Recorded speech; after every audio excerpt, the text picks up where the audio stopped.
I love you, Dad.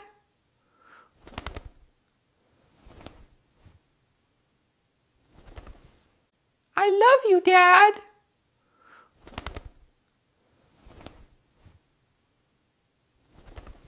옷장! 옷장! 어찌? 어찌? 아, 시끄러. 그만 좀. 조용히 좀 해라. 리듬아, 요즘 리듬이 너 왜 그래? 하루 종일 수다 떨고 대속이네? 지아! 지아! 지아! 지아! 앵무새 리드미가 또다시 발악하듯 소리친다. 무슨 메시지일까? 오래된 악몽의 재림일까? 우리는 저 앵무새가 뱉어낸 두 단어의 파편이 곧 우리 가족의 모든 진실을 집어삼킬 거대한 쓰나미가 될 것임을 그 순간에는 알지 못했다. 그저 이 기괴한 유언에 온몸의 피가 차갑게 식어가는 것을 느꼈을 뿐. 앵무새 리드미의 붉은 눈이 알 수 없는 깊은 의미가 담긴 듯 번뜩인다. 정적 속에서 리듬이 다시 한번 큰 소리로 말한다. 옷장! 옷장! 어딨지? 어찌? 아버지 김성철 회장은 국내 굴지의 건설회사 해성그룹을 일궈낸 자수성가형 기업인이었다. 하지만 그분의 삶은 언제나 일이었고 우리는 그 그림자 속에서 각자의 몫을 찾아 헤매는 조연들이었다. 그가 세상을 떠난 지 한 달. 장례식장의 엄숙함은 온데간데였고 오직 유산을 둘러싼 탐욕과 불신만이 팽배했다. 회의실의 긴장감은 여전하다. 변호사가 조심스럽게 유언장 낭독을 이어간다. 고 김성철 회장님의 유언에 따라 해성그룹의 지분 60%와 현금, 자산의 대부분은 장남 김태준 씨에게 상속됩니다. 수연의 얼굴이 싸늘하게 굳는다. 태준은 무덤덤한 표정이다. 민혁은 눈을 감고 한숨을 쉰다. 장녀 김수연 씨에게는 강남 소재 상가 건물 2채와 현금 10억 원이 상속되며 수연이 참지 못하고 테이블을 내리친다. 뭐라고요? 강남 상가 2채. 이게 다예요? 태준 오빠는 그룹 지분 60%를 가져가고 저는 고작 상가 몇 채. 이게 말이 돼요? 제가 지난 10년간 해성복지재단에 얼마나 헌신했는데. 회장님의 유지는 확고하셨습니다. 김수연 이사님은 사회공헌 활동에 탁월한 능력을 보이셨기에 재단 운영권과 함께 추가로 비상장 주식 일부를 상속하셨습니다. 그게 저를 기만하는 게 아니고 뭐예요? 이건 완전 차별이잖아요. 오빠는 아무렇지도 않아? 아버지가 오빠만 싸고 돌았던 거 하루 이틀도 아니었지만 이건 너무하잖아. 그만해! 수연아! 아버지의 결정이야! 아버지 결정? 아버지가 살아생전에도 오빠 편만 들더니 죽어서까지 이러는 이유가 뭔데? 혹시 오빠가 유언장을 바꾼 거 아니야? 내가 미쳤다고 그런 짓을 해? 수연아! 억지 부리지 마라! 유언장은 공증받았으며 회장님 생전의 변동 없이 유지되었습니다. 그리고 차남 김민혁 씨에게는 연구소 설립 자금 50억 원과 현금 5억 원이 상속됩니다. 민혁은 아무 말 없이 고개를 숙인다. 그는 늘 가족 싸움에서 한 발짝 물러나 있었다. 어릴 적부터 약했던 몸, 예술가적 기질, 그리고 사업에는 관심 없던 성향이 그를 가족의 메인 라인에서 벗어나게 했다. 마지막으로 이 앵무새 리드미는 장남 김태준 씨에게 상속된다고 명시되어 있습니다. 남매들은 일제히 리듬을 쳐다본다. 리듬은 여전히 무심한 표정으로 세 장 안모이통을 쪼고 있다. 기가 막혀. 아버지가 돌아가시기 직전까지 끼고 살던 저 앵무새요? 그걸 오빠한테 물려줬다고? 아버지가 혹시 치매라도 걸리셨던 거 아니에요? 리드미는 아버지의 유일한 친구였지. 아버지는 리드미를 금이야 오기야 키우셨다. 거대한 저택의 꼭대기층에 리듬만을 위한 방을 따로 만들어줄 정도였다. 리듬은 그분에게 단순한 애완동물이 아니었다. 어떤 날은 마치 사람처럼 아버지의 말을 되받아치며 대화하는 것 같았고 또 어떤 날은 홀로 의미를 알 수 없는 단어들을 중얼거리며 아버지를 침묵하게 만들었다. 가족들은 리듬의 그런 기이한 행동을 아버지의 노쇠한 정신과 그저 연관지었을 뿐이었다. 이제 그 기괴한 유산이 내 차지가 되었다. 회의실을 나와 저택으로 향하는 태준. 그의 옆에서 리듬이 담긴 세 장을 들고 따라오는 수행비서. 태준의 표정은 여전히 복잡하다. 유언장 낭독 후 한동안 리듬은 잠잠했다. 회의실에서 내뱉은 기괴한 말은 단순한 우연이거나 아버지의 노쇠한 정신이 앵무새에게 투영된 환청이라고 스스로를 다독였다. 하지만 저택으로 돌아온 순간부터 리듬은 다시 이상한 행동을 시작했다. 태준의 서재. 리듬이 담긴 세 장이 서재 창가에 놓여 있다. 태준은 아버지의 유품인 책들을 정리하고 있다. I love you, Dad.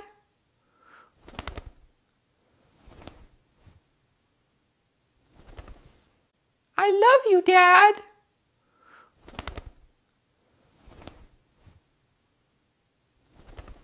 리듬이 갑자기 세 장 안에서 날갯짓을 하며 불안하게 움직이며 아버지가 그리운지 연신 I love you, Dad, I love you, Dad라고 반복한다. 리듬이가 굵고 높은 목소리로 반복하며 말한다. 지아, 지아. 태준이 놀라서 리듬을 돌아본다. 리듬은 그의 시선을 의식한 듯 갑자기 조용해진다. 단순한 모방일까? 아니면 정말 어떤 의미가 있는 걸까? 그 지아라는 이름. 평생 가족 안에서 들어본 적 없는 이름이었다. 그날부터 리듬은 내가 아버지의 서재에 들어설 때마다 혹은 아버지의 물건을 만질 때마다 마치 무언가를 경고하는 듯 알 수 없는 단어들을 뱉어내기 시작했다. 그리고 나는 그 말을 외면할 수 없었다. 왜냐하면 그 단어들 속에는 아버지의 그림자가 너무나도 짙게 드리워져 있었기 때문이다. 리듬이 내뱉는 단어들은 마치 해독 불가능한 암호 같았다. I love you, Daddy, 지아. 사랑해. 옷장. 그날 밤 처음엔 단순한 소음으로 치부했다. 하지만 밤늦도록 서재에 남아 아버지의 유품을 정리하던 나는 리듬의 말이 단순한 모방이 아닐지도 모른다는 섬뜩한 직감에 사로잡혔다. 밤이 깊은 서재. 태준은 돋보기로 아버지의 오래된 수첩을 들여다보고 있다. 수첩에는 알아보기 힘든 필체로 깨알 같은 글씨들이 적혀 있다. 옷장. 옷장. 그 순간 리듬이가 다시 몸을 들썩이며 태준이 방금 중얼거린 말을 그대로 따라한다. 리듬이가 말한다. 옷장. 리치. 태준이 소스라치게 놀라 리듬이를 본다. 리듬이는 다시 고개를 갸웃거린다. 소름 끼쳤다. 마치 아버지가 리듬을 통해 내게 말을 걸고 있는 것만 같았다. 아버지는 생전에 서재에 큰 옷장을 두고 사셨다. 하지만 그 안에는 늘 중요한 문서나 현금 같은 것들이 들어있었을 뿐이었다. 비밀 금고는 아니었다. 그렇다면 리듬이 말하는 옷장은 무엇을 의미하는 걸까? 다음 날 태준은 집사 박 씨를 불러 아버지의 서재에 숨겨진 공간이 있는지 묻는다. 박 집사님, 이 서재에 혹시 숨겨진 공간이나 금고 같은 건 없었습니까? 회장님께서는 서재 안쪽에 큰 금고를 가지고 계셨지만 딱히 숨겨진 공간은 없었습니다. 주로 열쇠로 잠그는 옷장을 중요하게 여기셨지요. 아버지는 늘 서재의 가장 오래된 안쪽에 가장 깊숙한 곳에 커다란 옷장은 잠가두셨다. 그 안에는 무엇이 있었을까? 혹시 리듬이 말하는 옷장 속이 그 의미일까? 태준이 서재 깊숙이 자리한 옷장으로 다가간다. 가장 오른쪽 미닫이 문이 자물쇠로 굳게 잠겨 있다. 그는 주머니에서 리듬의 세 장 열쇠를 꺼내본다. 앵무새 세 장 열쇠와 똑같이 생긴 옛날 열쇠가 그의 손에 들려 있다. 리듬의 세 장 열쇠는 김 회장님의 유품 중 유일하게 별도로 봉인되어 있었다. 아버지는 돌아가시기 전 내게 유언장에 앵무새 리듬을 상속하며 이 열쇠를 함께 주라고 했다. 그저 세 장을 여는 열쇠라고만 생각했다. 하지만 지금 보니 이 열쇠는 리듬의 세 장 열쇠와 똑같이 생겼지만 미묘하게 달랐다. 자세히 보니 세 장 열쇠가 아니라 오래된 옷장 열쇠였다. 아버지는 대체 왜 내게 리듬의 세 장 열쇠처럼 위장된 이 열쇠를 물려주신 걸까? 태준이 떨리는 손으로 열쇠를 옷장 자물쇠에 넣는다. 딸깍 하는 소리와 함께 자물쇠가 열린다. 옷장 안은 비어있지 않았다. 언제 입었는지 모를 외투들과 그 아래 한 켠.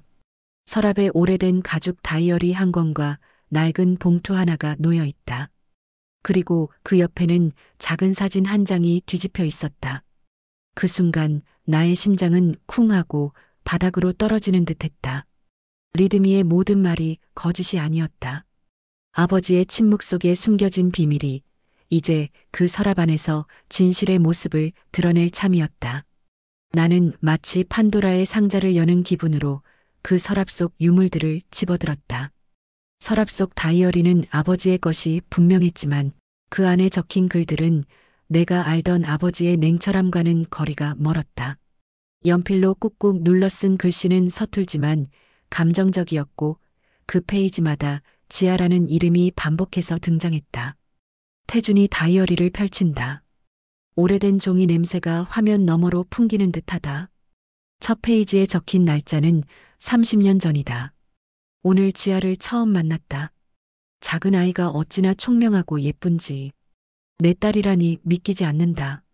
이 못난 아비를 용서해다오, 지아야. 태준의 손이 떨린다. 그는 황급히 다음 페이지를 넘긴다. 다이어리에는 지아라는 이름과 함께 그녀의 성장 과정이 간략하게 기록되어 있었다. 유치원 입학, 초등학교 운동회, 그리고 고등학생 시절의 마지막 기록. 지아가 대학교에 합격했다. 자랑스러웠다.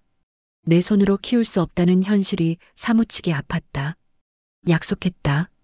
내가 성인이 되는 날 모든 진실을 밝히고 너를 세상에 당당히 내세우겠다고. 하지만 그 약속을 지킬 수 있을까? 다이어리의 마지막 페이지. 흐릿한 글씨로 급하게 쓴 듯한 문장이 보인다. 그날 밤. 사고. 지아. 지키지 못했다. 미안해. 태준은 다이어리를 덮고 심호흡을 한다. 그의 눈은 이미 충격으로 흔들리고 있었다. 그는 이제 낡은 봉투를 집어든다. 봉투 안에는 오래된 사진 몇 장과 빛바랜 편지 한 통이 들어 있었다. 편지는 여자 글씨였다. 봉투를 열자마자 낯선 향수 냄새가 희미하게 풍겼다. 어머니의 것이 아니었다. 태어나서 단 한 번도 맡아본 적 없는 향이었다. 태준이 편지를 펼친다. 성철 씨, 지아는 잘 크고 있어요. 당신의 딸이 맞아요. 제가 이 아이를 당신의 그 화려한 삶에 짐이 되지 않게 키울게요.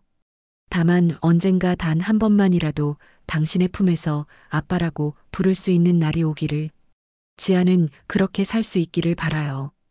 당신의 삶이 무너지지 않도록 저와 지아는 그림자처럼 살겠습니다. 마지막으로 당신께 부탁드립니다. 혹시 제게 무슨 일이 생기더라도 부디 지아만은 당신의 품으로 거두어 주세요. 그 아이가 세상에 혼자 남겨지지 않도록. 편지 내용은 여기서 끊겨 있었다. 태준은 편지를 다시 봉투에 넣고 사진들을 살펴본다.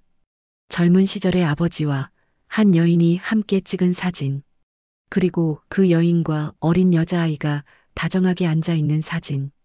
여자아이의 얼굴은 너무나 선명하게 어딘가 태준과 수연의 얼굴을 닮아 있었다. 내 머릿속은 혼란으로 가득 찼다. 아버지의 숨겨진 딸, 이 모든 게 진실이란 말인가? 아버지는 평생 한 번도 사생활에 대한 소문을 낸 적 없는 청렴한 사업가로 알려져 있었다.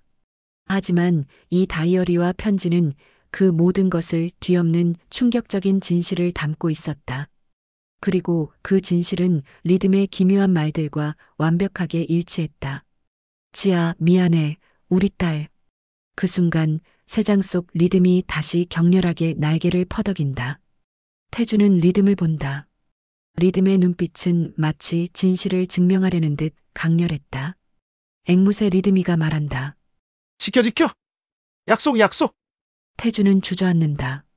그제야 리듬이 왜 지아를 그렇게 부르짖었는지, 왜 옷장 속을 자꾸 말했는지 모든 퍼즐이 맞춰졌다. 리듬이는 단순한 앵무새가 아니었다. 아버지가 남긴 마지막 증인이자 침묵 속에서 진실을 외치던 절규였다. 아버지, 당신은 대체 우리에게 무엇을 숨기려 하셨고 무엇을 전하고 싶으셨습니까? 이 감당하기 힘든 진실을 당신은 왜 저 앵무새에게 맡기셨습니까? 그 모든 질문은 오직 저 작은 새 한 마리만이 알고 있었다. 그리고 이제 그 질문의 답을 찾을 차례는 내 몫이 되었다. 리드미가 전하는 아버지의 말은 나를 깊은 혼란 속에 빠뜨렸다. 이 진실을 밝혀야 하는가? 아니면 영원히 묻어야 하는가? 밝힌다면 우리 가족은 어떻게 될까? 이미 깨진 화음은 더욱 산산조각 나지 않을까? 며칠 후 태주는 수연과 민혁을 자신의 서재로 부른다. 분위기는 여전히 냉랭하다. 수연은 불만스러운 표정이고 민혁은 무관심한 듯 책을 뒤적거린다. 리듬은 새장 속에서 조용하다.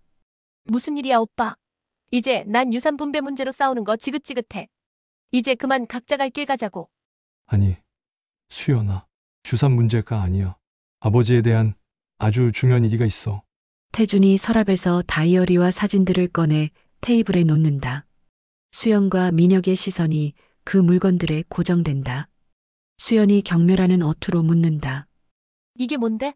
아버지의 낡은 일기장. 설마 또 유언 관련해서 꽁꽁이가 있는 건 아니겠지? 읽어봐. 그리고 이 사진도 봐. 수연이 반신반의하며 다이어리를 집어든다. 몇 페이지를 넘기자 그녀의 얼굴이 급격히 창백해진다. 민혁도 흥미를 잃었던 표정을 지우고 사진을 응시한다. 그의 눈에도 충격이 스친다. 수연이 떨리는 목소리로 말한다. 지아, 내가 알던 이름이 아닌데? 이 사진은 아버지 젊었을 때. 그리고 이 여자 이 아이는 뭐야? 태준 오빠. 이게 대체 무슨 소리야? 아버지는 숨겨진 딸이 있었어. 다이어리와 편지가 증거야. 이름은 김지아. 그와 이복남매인 거지. 수연은 다이어리와 사진을 던지듯이 테이블에 놓는다. 그녀의 얼굴은 분노와 배신감으로 일그러진다. 말도 안 돼. 아버지한테 숨겨진 딸이 있었다고? 평생을 청렴 결백한 기업인인 척하더니 이런 추잡한 비밀을 숨기고 있었단 말이야? 그럼 우린 뭐야? 우리는 들러리였어? 평생 아버지의 그림자 속에서 살았는데 이제 와서 이복 동생이라니. 형, 이게 정말이야? 그래, 진짜야. 아버지는 이 모든 걸 우리에게 숨기고 싶으셨던 모양이야. 그리고 리듬이 이 진실을 내게 알려줬어. 수연의 시선이 새장 속 리듬에게 향한다. 그녀의 눈빛은 증오로 가득했다. 그래, 저 흉측한 새. 저것 때문에 아버지가 돌아가시기 전부터 이상했어. 저 더러운 비밀을 알고 있었다는 거야? 저게 우리 가족을 망치고 있는 거라고. 수연이 새장으로 달려가 리듬을 향해 손을 뻗는다. 태준이 급히 그녀를 막아선다. 수연아, 진정해. 리듬은 아무 죄 없어. 아버지가 남긴 유일한 단서야. 단서? 단서가 아니라 저주야. 아버지는 평생 우리를 속였어. 이 집도 이 유산도 모든 게 더러운 비밀로 얼룩져 있었던 거야. 리듬은 수연의 분노에 찬 목소리에 놀란 듯 날개를 펼치며 푸드덕 거린다. 수연의 분노는 이해할 수 있었다. 평생 아버지의 뜻을 따르고 그분의 인정을 받기 위해 애썼던 그녀에게 이 진실은 단순한 배신감을 넘어선 자신의 존재를 부정당하는 충격이었을 것이다. 하지만 나는 멈출 수 없었다. 아버지의 다이어리 마지막 문장이 계속 내 뇌리를 맴돌았기 때문이었다. 그날 밤, 사고, 지아, 지키지 못했다. 수연의 격렬한 반발에도 불구하고 나는 지아의 흔적을 쫓기 시작했다. 아버지의 다이어리와 편지에 적힌 단서들은 너무나 희미했다. 하지만 나는 포기할 수 없었다. 리듬이 뱉어낸 지아라는 이름에는 아버지의 평생이 담겨 있었기 때문이다. 태주는 탐정 사무소를 찾아간다. 사무소는 허름하고 탐정은 초췌해 보인다. 김 회장님의 숨겨진 따님을 찾는다고요? 꽤나 오래된 이야기 같은데요. 사진이나 주소 같은 구체적인 단서는 없으시고요? 다이어리에 몇 군데 주소가 암시되어 있긴 한데 너무 오래된 주소들이라 지금은 거의 다 사라졌을 겁니다. 그리고 마지막으로 해성보육원이라는 이름이 나옵니다. 해성보육원 김 회장님이 설립하신 그 복지재단 산하보육원이요? 그럼 재단의 기록이 있을 수도 있겠네요. 해성복지재단은 수연이 이사장으로 있는 곳이었다. 그녀의 분노가 채 가시지 않은 상황에서 재단에 직접 연락하는 것은 불가능했다. 나는 탐정에게 조사를 의뢰하고 그동안 다이어리의 기록들을 면밀히 분석했다. 아버지의 필체는 점점 더 불안정해졌고 마지막 몇 페이지는 심하게 번져 있었다. 마치 급하게 쓰다가 멈춘 듯한. 태준이 서재에서 리듬이 담긴 세 장 앞에 앉아 다이어리를 다시 들여다본다. 리듬은 조용히 모이를 쪼고 있다. 그날 밤, 사고, 지아, 지키지 못했다. 대체 무슨 사고였을까? 그 순간 리듬이 고개를 들고 태준을 응시한다. 그리고 큰 목소리로 말한다. 리듬이 말한다. 비비비. 미안해. 미안해. 미안해. 태준이 놀라서 리듬을 쳐다본다. 리듬은 다시 침묵한다. 비, 눈, 날씨와 관련된 단어였다. 나는 다이어리 마지막 페이지의 날짜를 다시 확인했다. 그리고 그날의 신문 기사를 검색하기 시작했다. 오래된 기사들을 뒤지던 중 내 눈을 사로잡는 기사가 있었다. 30년 전 그날 밤 태준의 컴퓨터 화면에 오래된 신문 기사 스크랩이 뜬다. 헤드라인: 폭우 속 빗길 교통사고, 일가족 참변 유일한 생존자 발견. 기사 아래에는 찌그러진 차량 사진이 있었다. 그 기사 속에서 나는 충격적인 진실과 마주했다. 30년 전 아버지의 숨겨진 딸 지아는 교통사고로 가족을 잃었다. 그녀의 어머니도 그녀의 양아버지도 모두 그 사고로 목숨을 잃었다. 유일한 생존자는 이제 막 고등학생이 되던 지아뿐이었다. 기사에는 해성보육원으로 인계되었다는 내용도 담겨 있었다. 태준이 리듬에게 다가간다. 리듬은 태준의 눈을 피하지 않는다. 아버지는 지아를 그 사고에서 구해주신 거야? 아니면 아버지가 그 사고와 관련이 있었던 거야? 리듬은 대답 대신 날개를 한번 크게 퍼덕인다. 그리고는 한 발짝 뒤로 물러나 새장 바닥에 떨어진 깃털 하나를 쪼아 올린다. 마치 무언가를 보여주려는 듯. 사고의 진실은 아버지의 침묵처럼 단단히 봉인되어 있었다. 탐정의 연락이 왔다. 해성보육원의 옛 기록을 간신히 찾아냈다고 했다. 김지아. 30년 전 교통사고로 입소. 이후 성인이 되어 보육원을 떠남. 그녀의 마지막 주소지는 작은 미용실이었다. 오래된 상가 건물. 낡은 간판에 지하 미용실이라고 적혀 있다. 창문 너머로 중년 여성이 손님 머리를 다듬고 있는 모습이 보인다.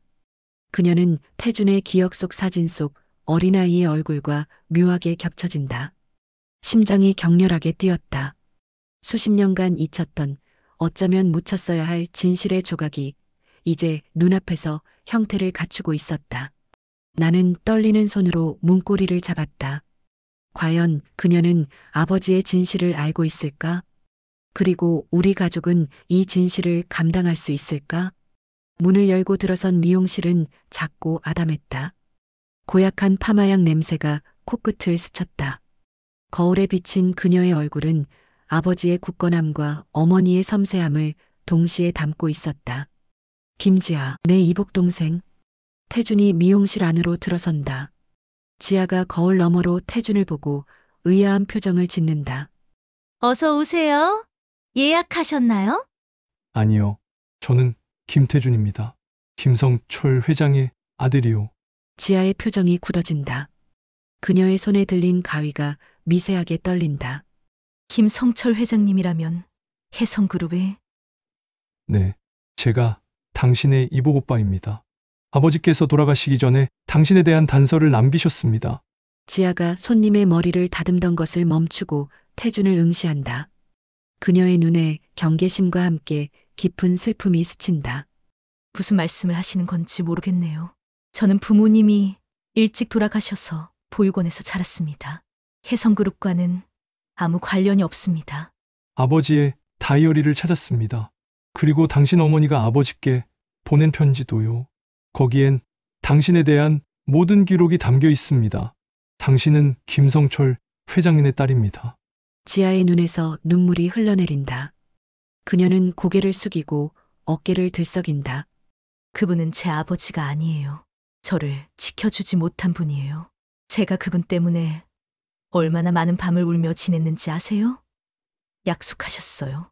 제가 성인이 되면 찾아오겠다고, 모든 진실을 밝히고 당당히 내세워주겠다고. 하지만 끝내 오지 않으셨어요. 평생을 그림자처럼 살았어요. 아버지는 당신을 찾아 헤매셨습니다. 그리고 그날 사고에 대한 기록도 다이어리에 남아 있습니다. 그날 밤 사고에 대해 앵무새 리드미가 제게 그 말을 알려줬습니다. 그 순간 태준의 휴대폰이 울린다. 수연의 전화였다. 전화 너머로 격앙된 목소리. 오빠 지금 어디야? 당장 집으로 와. 저 앵무새가 미쳤어. 자꾸 그날 밤 나 때문이야 라고 외쳐대. 미쳐버릴 것 같아. 태주는 지아를 돌아본다. 지아의 눈빛에 복잡한 감정이 스친다. 놀라움, 두려움, 그리고 희미한 기대. 지아 씨, 지금 바로 저택으로 와주세요. 리듬이 아버지가 남긴 마지막 진실을 말하고 싶어 하는 것 같습니다. 당신이 그 자리에 있어야 합니다. 김 회장의 저택 서재. 태준, 수연, 민혁, 그리고 지아가 마주보고 앉아 있다. 리듬은 새장 속에서 격렬하게 날개를 퍼덕이며 소리를 지른다. 격앙된 목소리로 반복하는 리듬이. 사고. 그 알밤! 미안해! 미안해, 지아지야! 수연이 리듬을 향해 손가락질하며 소리친다. 저봐. 저게 저런 말을 하고 있잖아. 아버지가 사고와 관련이 있었던 거야. 지아씨, 당신 어머니의 사고가 아버지 때문이었어. 떨리는 목소리로 말한다. 말도 안 돼. 그럴 리 없어. 잠깐만요. 리듬이 말하는 나 때문이야는 아버지를 지칭하는 것이 아닐 수도 있습니다. 태주는 리듬이에게 다가가 조용히 속삭인다. 리듬아, 아버지가 말해주셨니? 나 때문이야라고 말한 사람이 누군지. 리듬이가 잠시 침묵한다. 그리고는 고개를 갸웃하며 놀랍도록 선명하고 정확한 수연의 어릴 적 목소리를 그대로 흉내낸다. 리듬이는 수연의 어릴 적 목소리로. 아빠, 내가 도망쳐서, 지아, 흑. 모든 이들이 충격에 휩싸인다. 특히 수연의 얼굴은 하얗게 질린다. 민혁은 눈을 크게 뜨고 지아는 혼란스러운 표정으로 수연을 바라본다. 수연이 흐느낀다. 아니야. 그럴 리 없어. 폭풍 같은 진실이 몰아쳤다. 리듬이 폭로한 것은 아버지의 죄책감만이 아니었다. 그것은 우리 가족이 오랫동안 봉인해 두었던 또 하나의 아픈 비밀이었다. 그날 밤 사고의 진정한 책임은 뜻밖의 인물에게 있었다. 리듬이 뱉어낸 어릴 적 수연의 목소리는 서재를 얼어붙게 만들었다. 모두의 시선이 수연에게 향했다. 그녀의 얼굴은 마치 유령을 본 듯 새하얗게 질려 있었다. 민혁은 형과 누나 사이를 번갈아 보며 혼란스러워했고 지아의 눈빛은 이해할 수 없다는 듯 흔들렸다.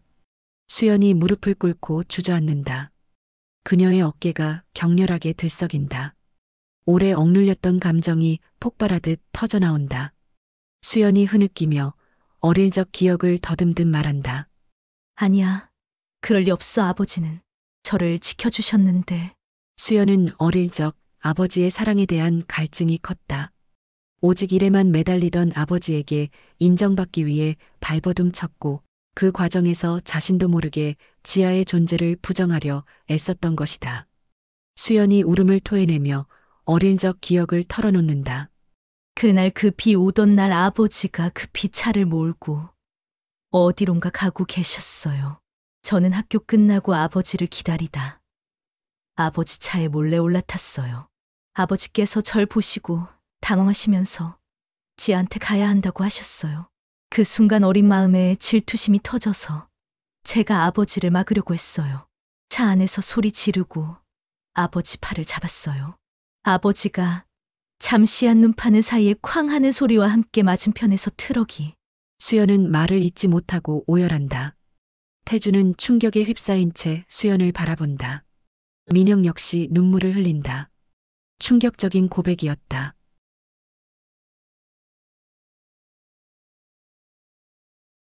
수연의 어린 시절의 철없는 행동이 뜻하지 않게 그날의 교통사고를 유발했고 지아의 어머니와 양아버지를 죽음으로 몰아넣은 원인이 되었던 것이다. 아버지는 그 사실을 평생 숨겼다. 사랑하는 딸 수연을 보호하기 위해서, 그리고 그 죄책감을 홀로 짊어지기 위해서. 그래서 나 때문이야라는 말을 리듬에게 가르쳤고 그 고백을 리듬이 수연의 목소리로 흉내냈던 것이다. 지아가 떨리는 손으로 수연의 어깨를 잡는다. 그래서 아버지가 저를 찾지 않으셨던 거군요. 당신을 보호하기 위해서 저에게 오지 않으셨던 거군요. 고개를 들고 지아를 보며 미안해, 지아 언니. 내가 그때 질투심에 눈이 멀어서 언니를 그렇게 만들었어. 평생 죄책감에 시달렸는데 아버지는 그걸 전부 혼자 감당하셨어. 미안해, 정말 미안해. 수연과 지아는 서로를 끌어안고 흐느낀다. 오랜 상처와 오해가 진실 앞에서 허물어지는 순간이었다. 리드미의 폭로는 가족을 파괴하는 것이 아니라 역설적으로 가장 깊은 곳에 숨겨진 상처를 드러내고 치유의 기회를 제공했다. 태주는 아버지의 침묵이 단순한 외면이 아니라 자식을 향한 비극적인 사랑이었음을 깨달았다. 민혁은 그제야 가족의 오랜 불화가 어디서 시작되었는지 이해했고, 지아는 자신의 존재가 아버지에게 짐이 아니었음을, 오히려 평생의 아픔이었음을 깨달았다. 시간이 흐른 후 김 회장의 유언장은 다시 논의된다.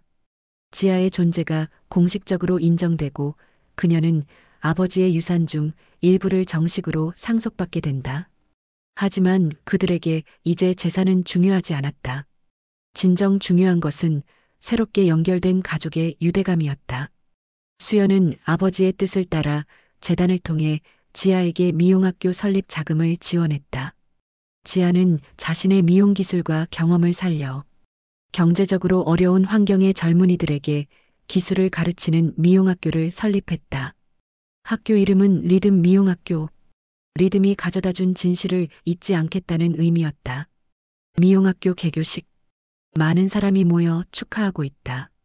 단상 위에서 지아가 마이크를 잡고 환하게 웃고 있다. 태준, 수연, 민혁이 맨 앞줄에 앉아 박수를 보내고 있다. 그들 사이에 리듬의 세 장이 놓여 있다. 리듬이는 평화로운 듯 깃털을 고른다. 지아가 발표한다. 이 학교는 저에게 새로운 삶을 선물해 준 제 모든 가족과 그리고 저기 있는 리듬에게 바치는 선물입니다. 진실은 때로 고통스럽지만 그 고통을 통해 우리는 비로소 진정한 사랑과 용서를 배울 수 있다는 것을 알게 되었습니다. 이제 저와 리듬은 이곳에서 새로운 화음을 만들어갈 것입니다. We hope that this event will become an important opportunity to spread the beautiful power of art to the whole world. 리듬이 고개를 갸웃하더니 단상 위에서 지아의 목소리를 흉내내는 듯한 소리를 내며 말한다. I love you, Dad.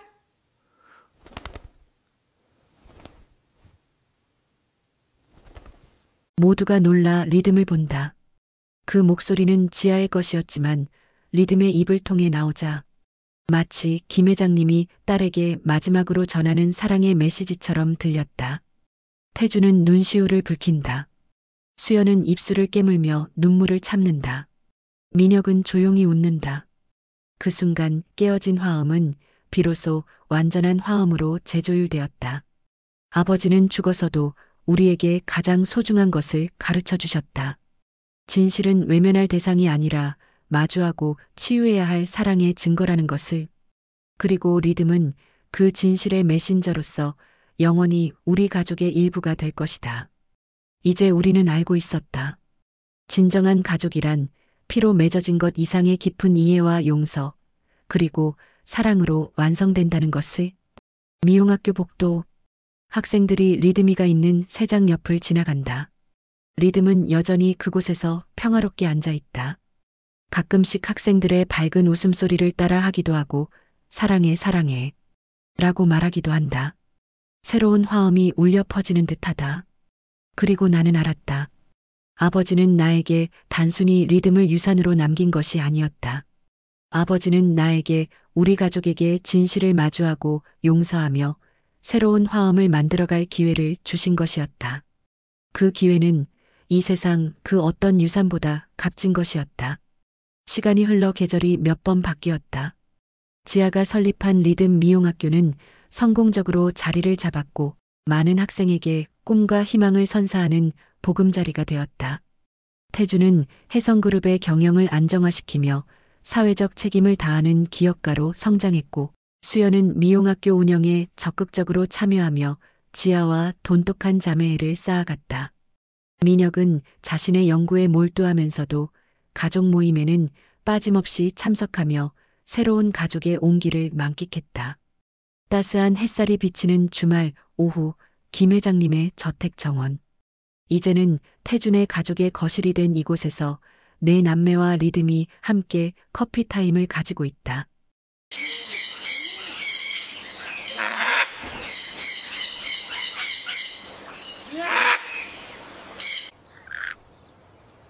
This is such a lovely morning. It truly is, and the coffee is perfect. 수연이 지아에게 차를 따라주고 민혁은 리듬에게 먹이를 준다. 리듬은 세장 밖으로 나와 민혁의 어깨에 앉아 있다. 지아 언니, 요즘 학교에 새로 들어온 아이들 재능이 정말 뛰어나더라. 역시 언니가 가르치니까 달라. 수연이 내 덕분이지. 내가 아니었으면 이 학교는 시작도 못했을 거야. 아버지의 뜻이기도 했고. 민혁이도 거둔다. 리듬도 학교에서 유명인사던데요.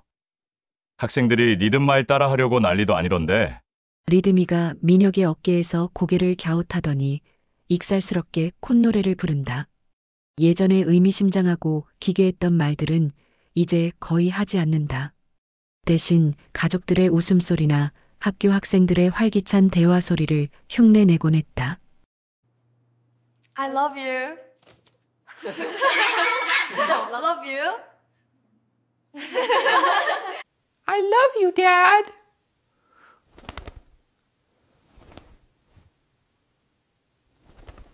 이제 리듬이는 우리 가족의 진짜 수호신이 됐어. 아버지는 마지막까지 리듬을 통해 우리에게 가장 큰 선물을 남기신 거야. 아버지가 남긴 유산은 더 이상 분쟁의 씨앗이 아니었다. 그것은 용서와 이해, 그리고 사랑을 배우는 과정의 촉매제가 되었다. 리듬은 더 이상 과거의 비밀을 짊어진 고독한 증인이 아니었다. 이제 리듬은 새로운 화음을 연주하는 행복한 가족의 일원이었다. 리듬이 날개를 한번 크게 펼친다. 붉은 깃털이 햇살을 받아 반짝인다. 리듬이 태준의 어깨로 날아가 앉더니 조용히 속삭인다. 리듬이가 말한다. I love you, Dad.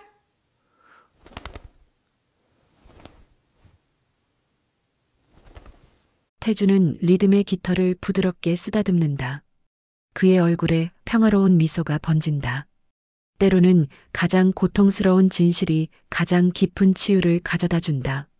그리고 때로는 말 못하는 작은 생명이 가장 큰 진실을 알려주기도 한다.